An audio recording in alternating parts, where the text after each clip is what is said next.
Warning: the following video contains spoilers relating to the content in question.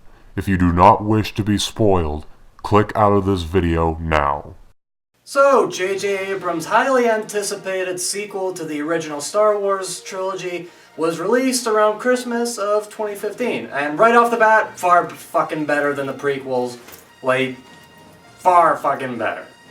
So we can all rest easy knowing that J.J. Abrams didn't fuck it up. And clearly, George Lucas leaving the franchise was clearly the best thing to ever happen to it. But hey, the sooner we can put those out of our minds, the better, so let's move on. So, Star Wars The Force Awakens. Honestly, I don't really know what to say about it, really. I mean, it's Star Wars. The good old Star Wars we all know and love. It continues the story of the original trilogy and wisely mixes a lot of the charm the old movies had with some of the new stuff that's introduced, like the new characters and such. And it makes the transition from the old to new much more easier. Well, for original fans like myself. Like, the original cast is back, like Mark Hamill, Carrie Fisher, Harrison Ford, and they're all great, despite being, decrepit old fucks by this point. Harrison Ford especially, he worked here a lot better than he did in, Kingdom of the Crystal Skull. The new cast and, essentially, the new generation of Star Wars characters were also very good. Daisy Ridley, John John, they did great with the characters and the roles they were given. And John's character Flint has a pretty good story that adds quite a bit of humanity to the stormtroopers. Like, there's just one moment where, he has his lightsaber, he's cutting down motherfuckers, and then this one stormtrooper with, I don't even know what it was, but he calls him, a traitor, and then, gets in, a big sword fight, and that stormtrooper was fucking cool. And I've heard plenty of complaints about Daisy Ridley's character Rey being, a bland Mary Sue, and, I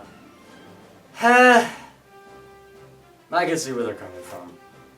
I mean, her character is a bit too perfect. I mean, there's a scene in the movie, near the beginning, where she has this robot that's, important to the plot. Well, she doesn't know that yet, but yeah, this robot, she comes along and then, she's piss poor, she can't afford anything, and she has to trade whatever she scavenges for even, a few pounds of food. But then, the guy,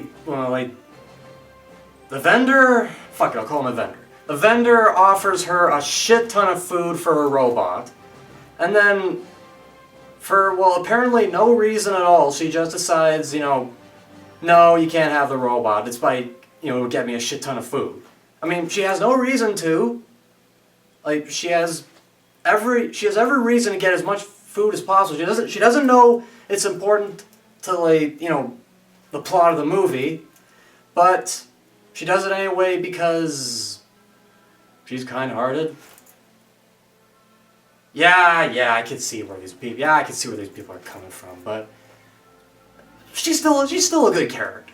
And there still are enough points of conflict for her in her arc during the movie, so yeah, she's still good. And the new villain is also pretty cool.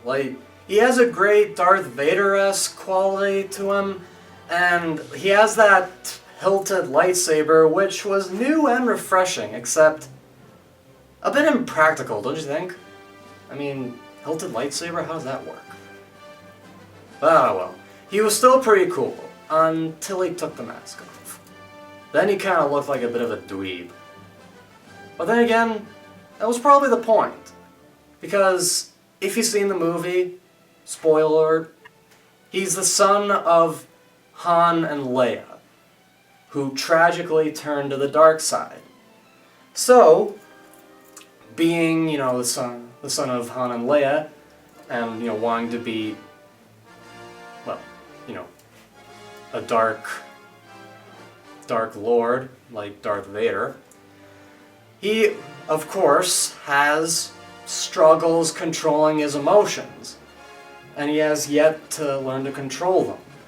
And I'm sure in the next movie, he'll be much more menacing. And there was quite a heart-wrenching scene that involved him that, although you could easily see it coming, you were still on the edge of your seat and you're like, don't do it, don't do it, don't do it. If you've seen the movie, you know what I'm talking about. And the story was also nice and simple, much like the original movies, unlike the you-know-whats.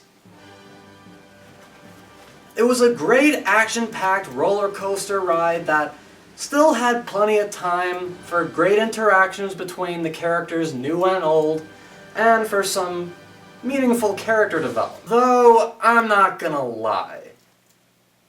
Much of the story was either heavily borrowed from or blatantly ripped off from A New Hope, whichever you prefer. Although, I ain't gonna lie. Much of the story was either heavily borrowed from or blatantly ripped off A New Hope, whichever you prefer. But honestly, I don't mind that. I don't mind that much. Yeah, sure. It's highly similar, bordering on shamelessly ripping off A New Hope, but there's still enough new characters and just overall new things to keep it fresh. This is merely just a transition from the old to the new. And I have to say, this is a great start to a very promising new trilogy of Star Wars. Although, I've never been a fan of cliffhangers. Never have. And there's one particularly frustrating one right at the end of this one. Now I gotta wait a few years to see where this all goes. Oh well. A few years or more, it'll come. And I'm eagerly anticipating it. If you agree or disagree with this video, be sure to discuss in the comments section, and if you like this video, be sure to give it a thumbs up and to subscribe to my YouTube channel. Also be sure to check out my blog at The Critical Canucks at blogspot.ca, and also be sure to follow us on Twitter, Tumblr, and Facebook, all that jazz. Links to all those are in the description below. Thank you very much for watching, and we'll be seeing you next time. Peace out, everybody.